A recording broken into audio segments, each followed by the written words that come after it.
Eugene Scott.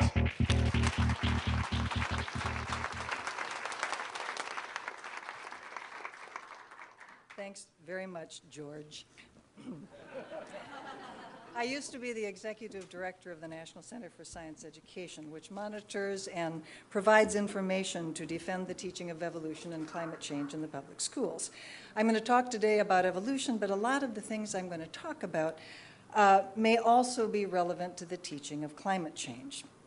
Now, anti-evolutionists have affected the teaching of evolution for a long time through many avenues. Excuse me. I'm afraid that the cold that my husband and I have been passing around since Thanksgiving has come back to get me this afternoon. So all you people in the front row, I'll cough this direction instead. By the way, now that I'm on a digression, about the program, many of you looking at your program will not recognize me. I do want to assure you that I did not send them that picture.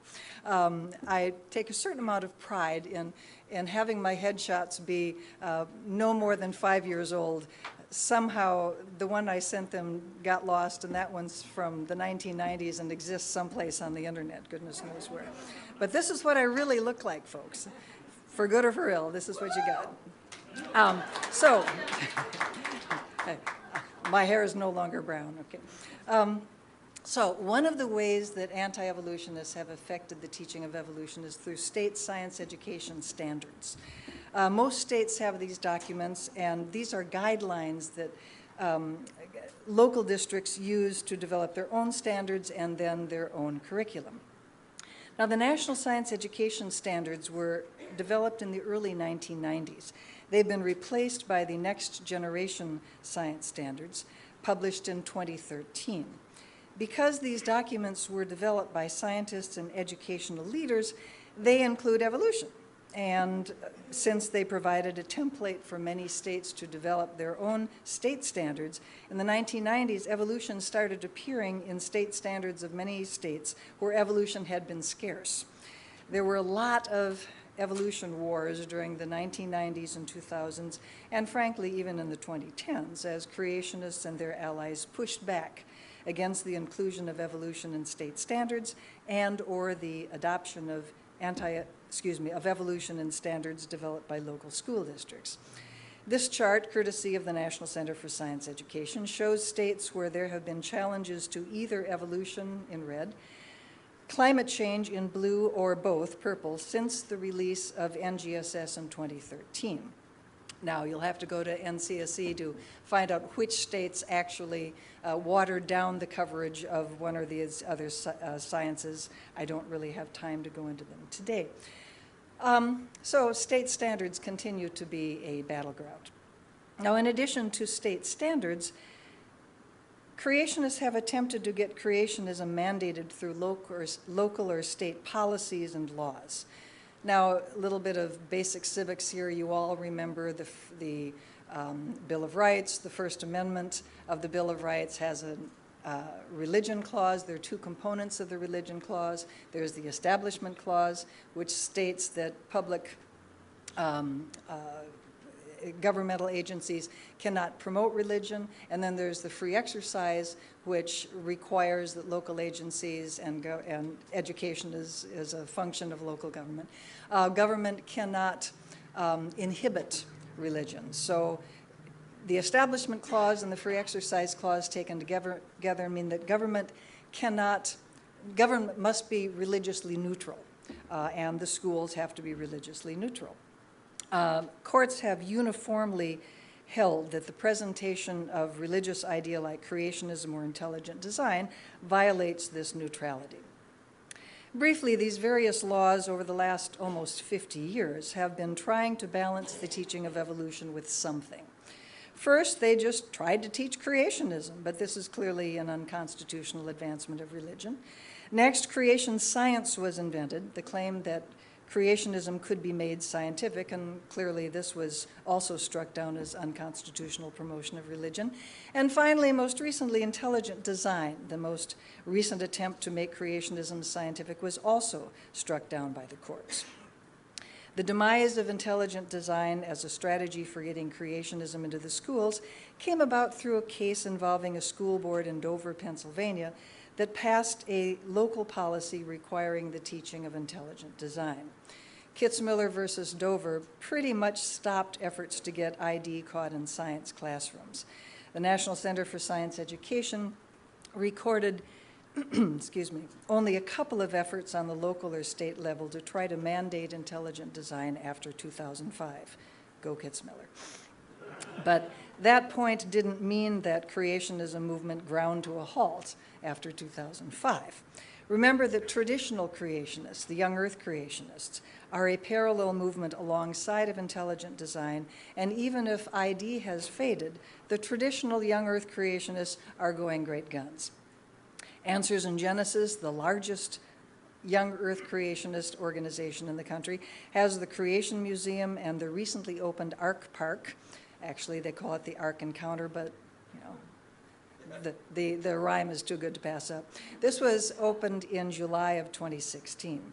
The second largest and oldest and most respected young earth creationist organization, the Institute for Creation Research, is planning to build its new museum at its headquarters property in Dallas and have started already their capital campaign to raise money for it.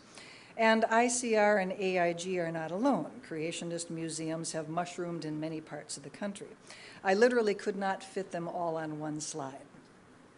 I left out the Northwest Science Museum in Boise for anybody who came here from Idaho. The young earth creationist movement has always been a lot larger than the intelligent design movement and continues strong today. So even if Kitzmiller threw sand in the gears of ID, anti-evolutionism continues to evolve. I'm going to stick with legislation for the time being. There have been more than 70, that's 70, anti-evolution bills produced in various states through the last decade or so since Kitzmiller. Although it would be expected that there's going to be some similarity across these bills, because in a state, a bill may be introduced or modified only slightly from one year to another, and sometimes a bill will copy a bill from another state. There's been a very interesting pattern to these 70 bills, which was very nicely illustrated by what I think is going to prove to be a very important scientific paper that came out in December of 2015, just about a year ago, by Nicholas Matsky. Matsky took a database of the texts of legislation submitted since 2004, which you can find on the NCSE website, and analyzed it much as you would analyze a group of fossils or DNA or some other sort of evolving system. He broke the text of the bills into phrases and traced how the phrases were repeated or not repeated, they might have gone extinct, through the temporal sequence of these bills, much as one would take morphological or biochemical characteristics of fossils or living species and trace relationships among them. And on this matrix, he applied some very standard phylogenetic tree construction techniques and was able to show ancestor and descendant relationships among these bills and also changes in strategy through time. He traces the evolution of these bills from 2004 to 2015. Time runs along the bottom from early to recent. At the left is 2004. At the right is 2015. The bills themselves are indicated at the ends of the branches. So this is a South Dakota bill from 2014. This is an Iowa bill from 2009. You kind of get how this tree works a little bit. The ancestor of all of these 70-plus bills is a group of bills originating in Alabama in 2004. These Alabama bills appeared from about 2004 until 2009, collectively called academic freedom bills. They promote the teaching of creationism in the guise of protecting a teacher's academic freedom to teach all the evidence, or the full range of scientific views. This latter phrase came from Senator Santorum's Senate amendment to the 2001 No Child Left Behind Act, which I will talk about in more detail later. Historically, these bills were a wink and a nudge to encourage teachers to teach creationism without mentioning the word, by teaching the full range of scientific views, which in the creationist viewpoint included intelligent design, or in some cases, even creation science. A policy originating in Ouachita Parish, Louisiana in 2006, that's the mode of the node at the dark smudge. Obviously, you're not memorizing these. This is too difficult to see from a distance. But, they're nice dark black lines. You can get an idea of what the tree looks like. This influenced a second major wave where, in addition to evolution and origin of life, global warming and cloning were added as topics that teachers should teach differently in the curriculum. These are the Louisiana Science Education Act and its descendants. Now, 2 of these have been passed. The Louisiana Science Education Act itself, and a clone of the LSEA that passed in Tennessee a couple of years later. The good news is, mostly through the hard work of NCSC and our allies in various states, all the rest of these bills died in committee or failed on the floor or in other ways were not passed. 2 of them is too many, but it could have been worse. As these bills were partly marketed as critical thinking bills, the phrase strengths and weaknesses of evolution or global warming or whatever, similar wording became very common. Now, there was, of course, overlap. The academic freedom wording didn't totally go away, and there were other aspects of the academic freedom bills that occasionally show up in science education acts, such as wording that attempts to protect teachers if they stray from the curriculum. But the full range of views encouraging the teaching of ID seemed to largely fade away in the mid-2000s. It's pretty safe to say that the victory over intelligent design in Kitzmiller versus Dover in 2005 had a large role to play in that, as the strategy of presenting more carefully disguised creationism, such as ID, failed, as had the strategy of presenting obvious creationism.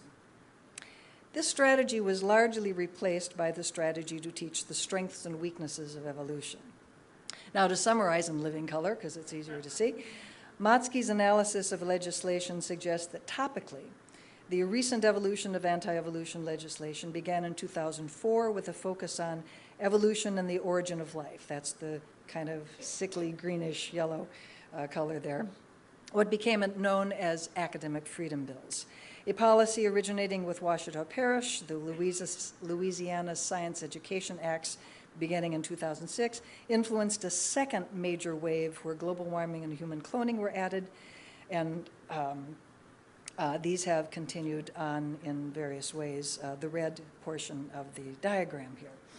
Most recently, we're seeing a yet more subtle anti-evolutionary approach of being very unspecific about what topic teachers should single out for teaching the strengths and weaknesses, because quite frankly, it's only within historical perspective are these bills recognizable as anti-evolution bills. Now, notice that there have only been a couple of bills that have been, only a couple of bills since Kitzmiller that have specifically promoted intelligent design. That's the blue line in this chart. If Kitzmiller had gone the other way, if the judge had declared the teaching of intelligent design to be constitutional, I can pretty much guarantee you that this tree would have been blue all the way up. So even if anti-evolutionism legislation hasn't ground to a halt, at least the map of the legislation has been simplified.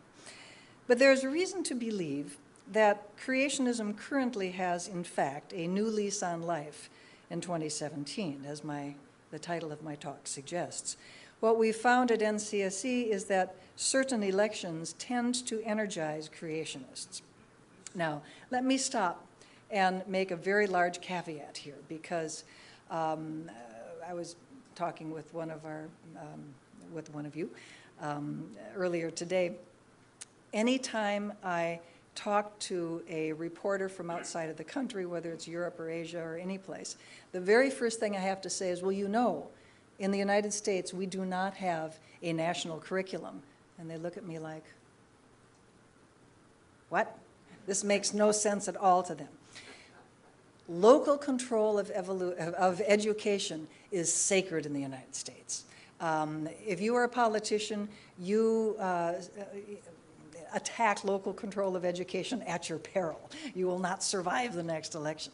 Now, there are many ways that local control of education is kind of a neat thing, and you can do interesting and innovative stuff, but frankly, when it comes to curriculum, it's kind of hard to argue that this is a really great idea.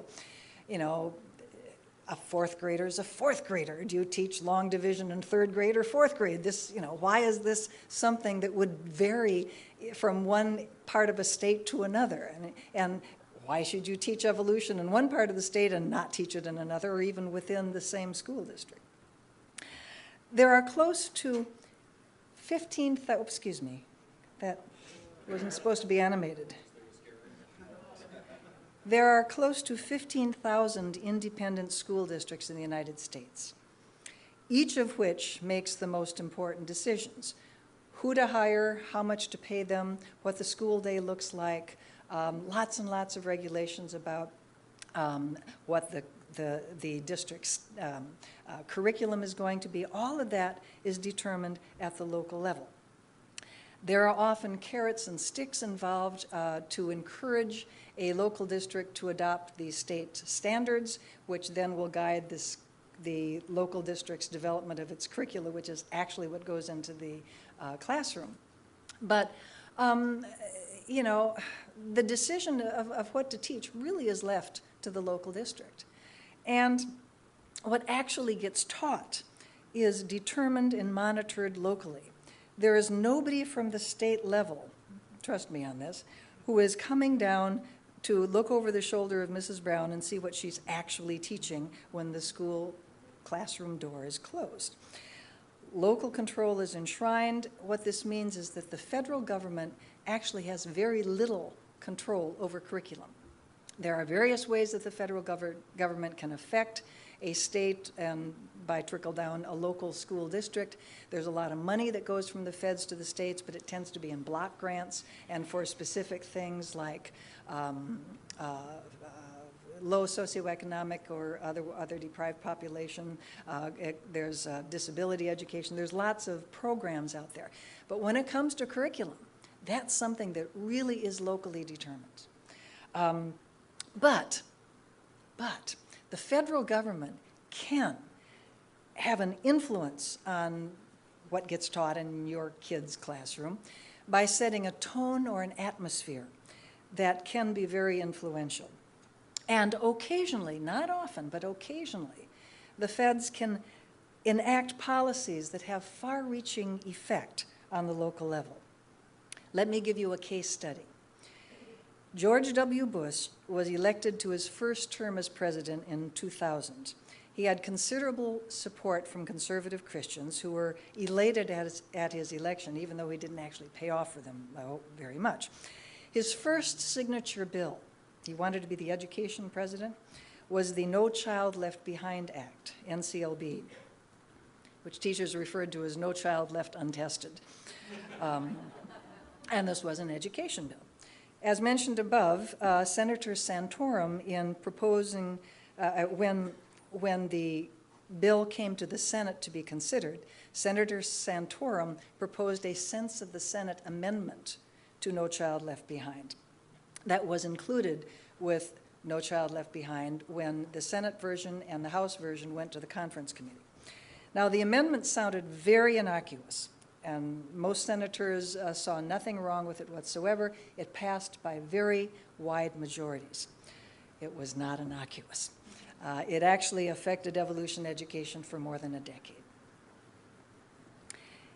The first paragraph of the Santorum Amendment said, good science education should prepare students to distinguish the data or testable theories of science from philosophical or religious claims that are made in the name of science. Well, kind of sounds like a good idea. I don't object to that. But there was another paragraph. Where biological evolution is taught, the curriculum should help students to understand why the subject generates so much controversy and should prepare the students to be informed participants in public discussions regarding the subject. Not such a good idea. Why is evolution being singled out from all of the other controversial topics in the curriculum? This wasn't even directed specifically to you know, to science in a sense. Shouldn't students be informed participants in public discussions regarding many topics that generate controversy? Intelligent design proponent Philip Johnson wrote the amendment for Santorum and was quite upfront about it. The purpose of the sense of the Senate amendment was to encourage teachers to teach the evidence against evolution, to teach the weaknesses of evolution, to avoid the dogmatism of teaching evolution. And I don't need to remind this audience that evolution is taught dogmatically, in the same sense that thermodynamics and cell division are taught dogmatically, and as any other well-supported science. Now, as you know from having heard the song Just a Bill, the Senate bill and the House version of a bill go to a conference committee, and that is where we and our allies, many other science societies and science education societies, swung into action to try to kill this amendment, because this would be an exceptionally dangerous policy to be part of the bill. Because if it were part of the bill, then creationists all over the country could say, we're required to teach the evidence against evolution when we teach evolution. And it was not immediately apparent because, you know, it sounded this kind of a mushy thing about you know, students being able to discuss stuff. Yeah, everybody's for critical thinking. Raise your hand if you're against critical thinking, right? Of course, everybody's for critical thinking. But this is not critical thinking. This is straight up anti-evolutionism. And if you know anything about the history of the creationist movement, you know that they have this dualistic way of looking at the subject of creation and evolution. There's either evolution or creationism. Therefore, evidence against evolution is evidence for creationism. If you disprove evolution, you automatically prove creationism. And so disproving evolution was not a problem for them. They could still then work in the creationism. Now, politics is the art of the possible. Okay. We were not able to kill this bill, but we were able to defang it pretty well. There were too many senators who voted for it. There was too much support for doing something like this. At the time, Senator Santorum was, I think, the third or fourth most powerful Republican in the Senate. It wasn't going to be very easy to just, you know, put a little red line through his sense of the Senate amendment, voted for by such a large quantity of his colleagues.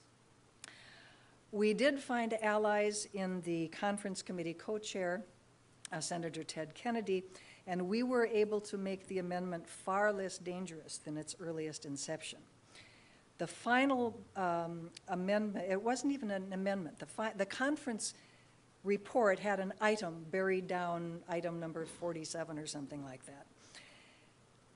When the dust cleared, the Santorum amendment had been reduced to one paragraph with the only thing remaining of the original statement, the words in red that you see on the slide. It became a controversial issues amendment, not an anti-evolution amendment. Evolution was not singled out for special treatment. It was used only as a parenthetical, as an example of a controversial issue. Now, this may seem small, but politically it's huge. This was a huge victory for our side. No longer was this an anti-evolution point. First of all, it wasn't part of the bill, okay? It was a conference committee item, just a little bullet, a numbered paragraph in the conference committee. That was very important. And number two, it was not an anti-evolution bullet. It was a controversial issues bullet. We're all for teaching controversial issues. I've actually got a whole lot of ideas about that too, but that's not today's talk. What happened was now, granted, the creationists still made the claim that, no child left behind requires us to teach creationism or at least evidence against evolution in the classroom, but our allies at the local level could go and say, here's NCLB, where do you find the word evolution in it? The word evolution never occurs anywhere. It's in the conference committee report. So it basically really did defang the Santorum Amendment. But note the phrase, the full range of scientific views. Now, this phrase we saw appearing regularly in legislation throughout the 2000s. this Ohio legislation in 2002, the very next year, is a very good example of a bill that pulls wording directly from the Santorum Amendment. And we saw this over and over and over, all through the 2000s. So indeed, the actions of a federal administration can affect the teaching of evolution, even if our decentralized education system doesn't give them very much direct authority.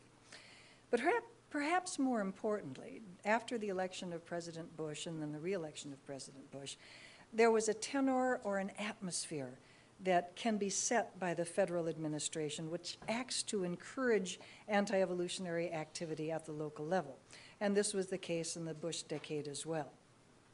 NCSE's records show that in the period following the 2000 election and 2004 re-election of George Bush, local creationist groups were energized, and the decade of the 2000s was a quite busy one for us. Looking at the period 2000 to 2003, there were 14 states that had introduced legislation against evolution or affecting the teaching of evolution, 14 states that had controversies at the state school board level, 35 states that had local controversies, in other words, local school board, individual schools, or individual teachers, and a total of 40 states in which there were controversies over the teaching of evolution. Now, do please realize that all of our data at NCSE are based on what we know about. Either people would call us, we would be asked to help advise, or we would see articles in the press about this. I don't believe for one moment that nothing was going on in North and South Dakota, for example. But the only data I have are the ones that I can demonstrate. The only data I am producing are the only ones that I can actually back up with actual evidence. I also found data in the NCSE archives from 2005 to 2007. 23 states introduced legislation, 11 states that had controversies at the state school board level, 34 states had local controversies, local school board, et cetera, and a total of 41 states in which there were controversies over the teaching of evolution. You're all saying, where's my state? I know you're doing that. The decade of the 1990s, the decade before this one, had far fewer flare-ups, as we refer to them in-house, although the data aren't directly comparable as I can do. And I didn't have time to dig it all out, and it's there.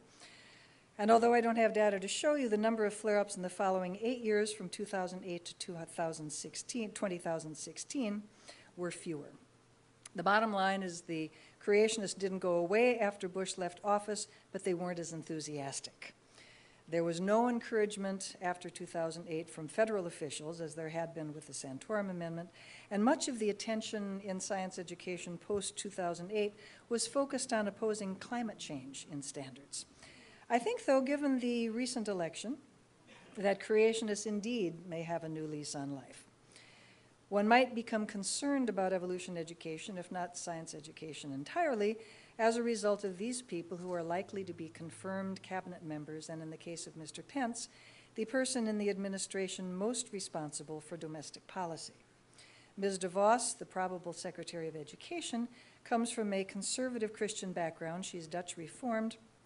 She is a graduate of Calvin College in Michigan. Calvin's an interesting place. It's not exactly, it's not Baylor. It's not the Baylor of the Dutch Reformed. Like Baylor is the most liberal of the Baptist colleges and is constantly getting in trouble with the Baptist administration.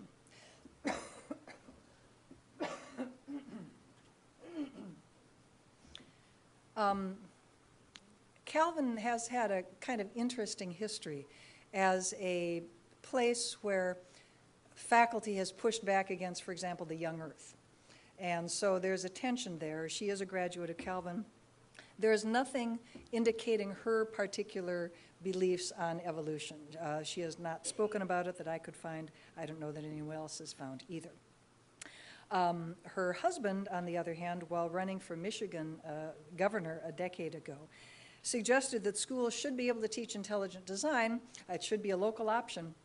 This kick the can down to the local option is something that you will find quite regularly in both Democratic and Republican political candidates.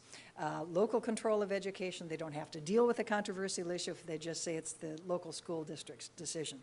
And that may have been what he believes, although there are other indicators that, quite possibly he is an intelligent design fan. It would not be a big surprise. Mrs. DeVos's main issues, however, are not evolution or climate change education, but school choice, which means the schools choose, but that's another story. Mr. Perry, the probable Secretary of Energy, will not have much to do with evolution education in his formal capacity, but as governor of Texas, he was unconcerned with activities of creationist school board members to promote intelligent design, and even appointed young earth creationist advocate Don McElroy to 2 terms as chairman of the State Board of Education. Dr. Ben Carson, a surgeon, is likely to inexplicably be heading up the Housing and Urban Development Department. He has been quite open about his beliefs in a young earth and special creation. Mr. Pruitt, the Arkansas Attorney General, is nominated to be head of EPA and will not have much direct influence on education policy, of course. He does not accept the views of qualified scientists on climate change, but we do not know his views on evolution. His views on social issues are quite conservative, though, and he believes that it is legal to distribute religious tracts in schools, which may be a warning sign about his First Amendment Establishment Clause position. In 2002, Vice President Mike Pence made a speech in Congress about evolution being a theory in the popular sense of unreliable hunch.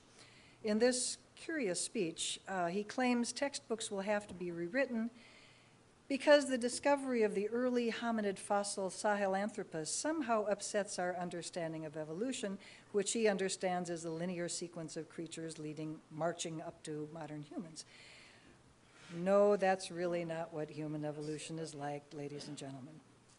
He also requests that in addition to evolution being taught as a theory, we also teach special creation, since that is what the Founding Fathers believed.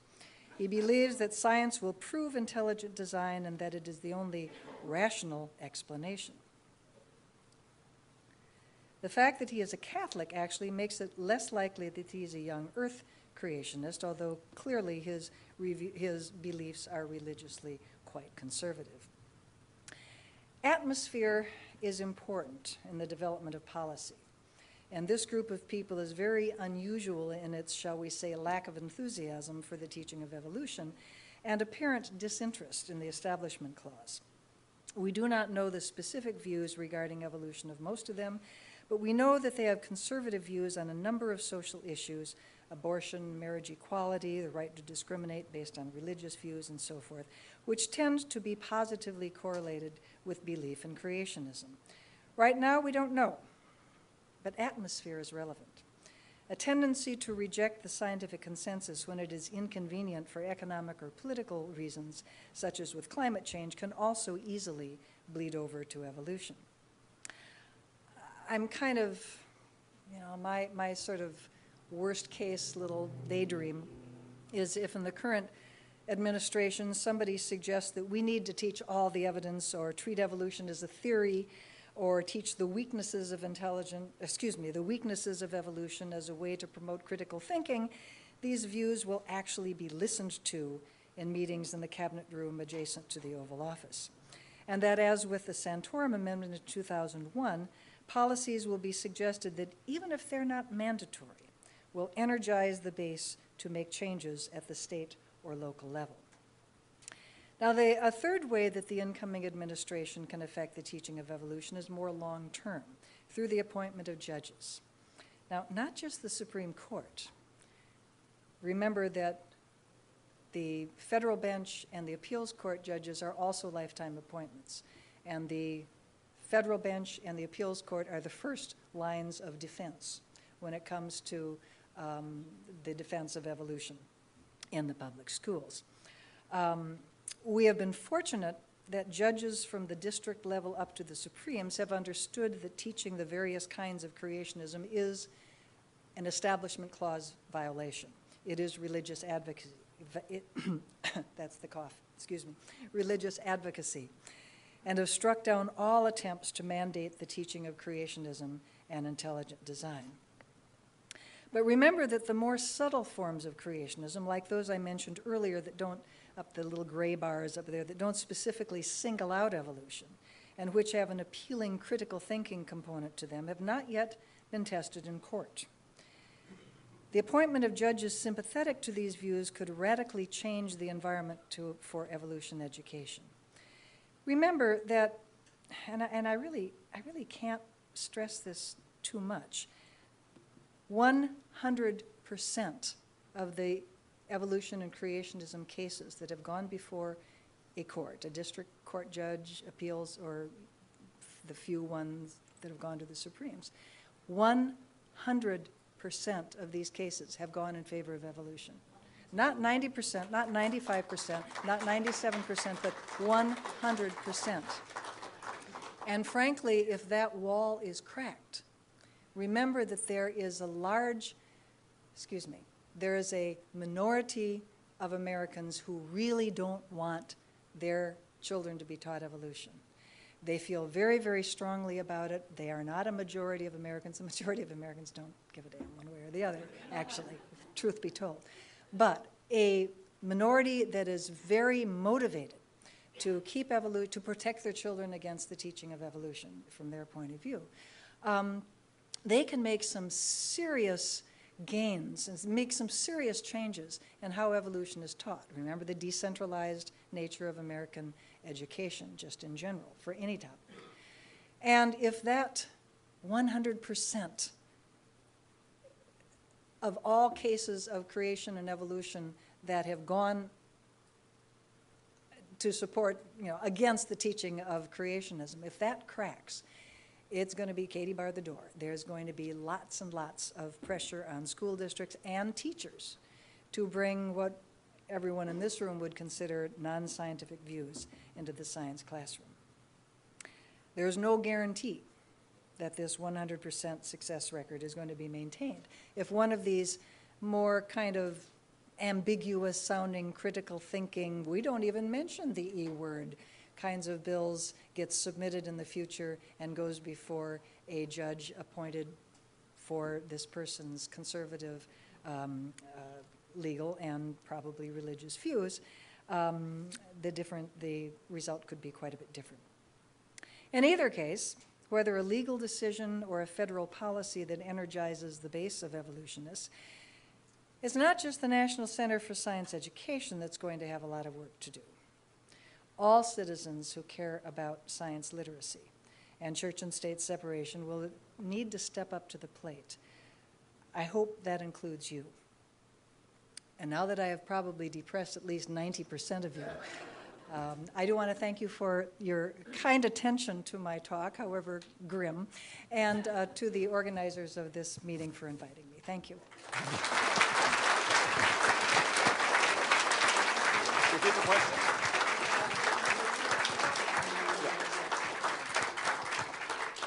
We have time for questions. If anyone has a question, a well-posed question that starts with a why or where or how, and not with a one time when I was in school. Here's a question. You can turn down 5. This is really bright. Can you turn down mic 5 there for us? There we go. I have a question. When did the Federal Department of Education come about? We keep talking about the local education. Where did this organization come from? I think that was during the Nixon administration, but thank you. Don and I agree, it must be true. Can we have the house lights? Is that possible? Oh, here's one in the back.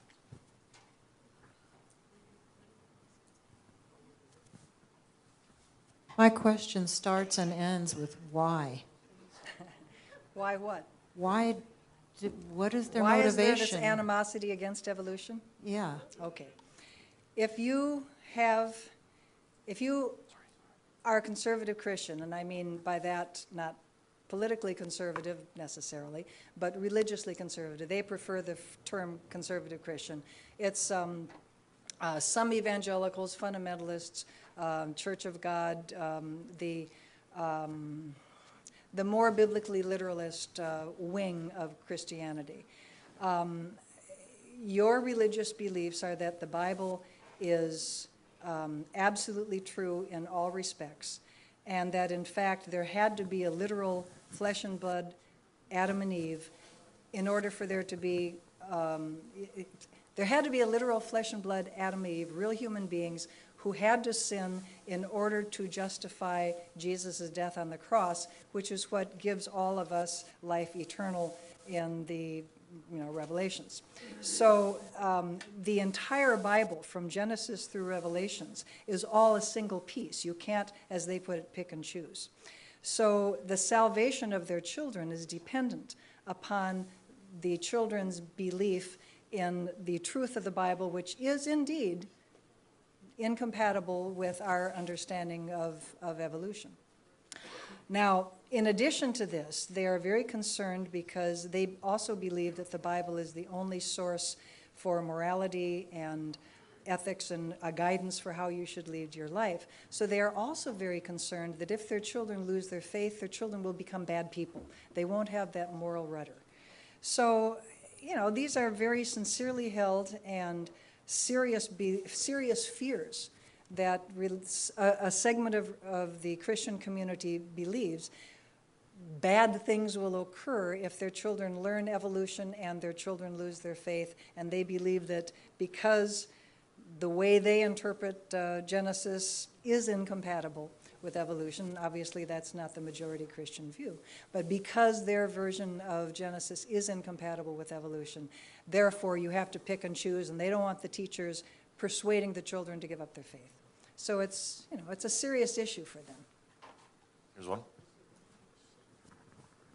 Why do you think national standards for education are so much more popular in Europe than they would be here? Shouldn't every child have I think it's really a historical factor more than anything else. Remember that the United States was a frontier nation. We were settled from the coasts on in, with pioneers going up the river valleys and gradually populating the center of the country. In those, a lot of times there were only territories. There weren't even states. If there were states, the states didn't do anything. They didn't have any money. They couldn't do anything. If you wanted a fire department, you had to invent your own fire department. If you wanted a church, you had to invent your own church. Somebody had to be called. If you wanted a school, you had to set up your own school. So we've had a decentralized education system pretty much from the founding of this country. The European nations are a lot older than we are. They're no longer frontier. Last 200 years have not been a frontier kind of existence for them. So they are much more top-down in terms of the history of their education systems and these days the practice. Well, I'm wearing one of my 10 Darwin shirts, so I'm a huge fan. My kind of guy. Thank you. Just expanding on previous questions, you asked why, and the answer was, religion's contradicting. My question, which, for me, learning about evolution, it makes me think life is so profound because, we're connected to everything, and, they say when our tribes are really small, we had to get along and sort of formed compassion and altruism, hundreds of thousands of years ago. So my question is, besides it just being true, to me that should just trump everything, but my question to you is, what can we do to convince people to sort of accept it or at least be interested in it and really just accept it? Like, what are some positive things instead of, because they automatically go to, oh, it contradicts with my beliefs, but what are some other ways that we can convince people to accept it or get them more interested in the fact of evolution? Well, remember, it's the American population, like Gaul, is divided into three parts. There are the people who are very conservative Christians. They're highly unlikely to change their views, although it's possible. It's not really likely. It's a substantial group. It's probably, maybe 20 to 25% of the American population. It's not an insubstantial group. Then there's a smaller proportion that have no problem with evolution. This would include people who are non-believers and most of the Christians, if they actually know their theology of their denomination. But most Americans really don't think about evolution, and frankly, most Americans don't really think about religion either. I mean, you know, this for a nation that that is as you know, answers the survey research data with such high percentages of belief in God, we don't do much about it. We don't have a terribly high percentage of attendance of church, but you know, we are nominally a nation of theists. Clearly, our best efforts would be directed at that middle group, which need to be better educated about the kind of awesome idea that evolution is. And you know, if you want to use that to develop a worldview about your place in the universe, you can certainly do that. I don't think teachers should be, you know, promoting that from the podium, because that's, I find a free exercise problem with that myself. But in terms of, it is possible to reach some of that, you know, third group of conservative Christians who are pretty set in their ways about evolution being evil. But I, as a non-believer, am not going to have much influence with that community. But friends of mine who are themselves evangelical Christians, who have accepted evolution, have sort of gone through that process and have tweaked their theology sufficiently so that they have some of the same beliefs that you do, that, you know, oh my God, I'm part of this whole huge universe. And from their standpoint as believers, this is all part of a magnificent plan. It just makes God more, you know, more awesome, et cetera, et cetera, et cetera. I'm interested in evolution getting taught. Yeah, fine. But communication theory tells us that you are most likely to make a change in somebody's views if you establish a rapport with that person, if you establish a trust relationship with that person, so that you can actually exchange views without just posturing. This is why the internet is such a worthless place for changing people's ideas, because you can't possibly establish an eyeball-to-eyeball kind of trust relationship. You're just wasting your time. I'm an old lady, what can I say?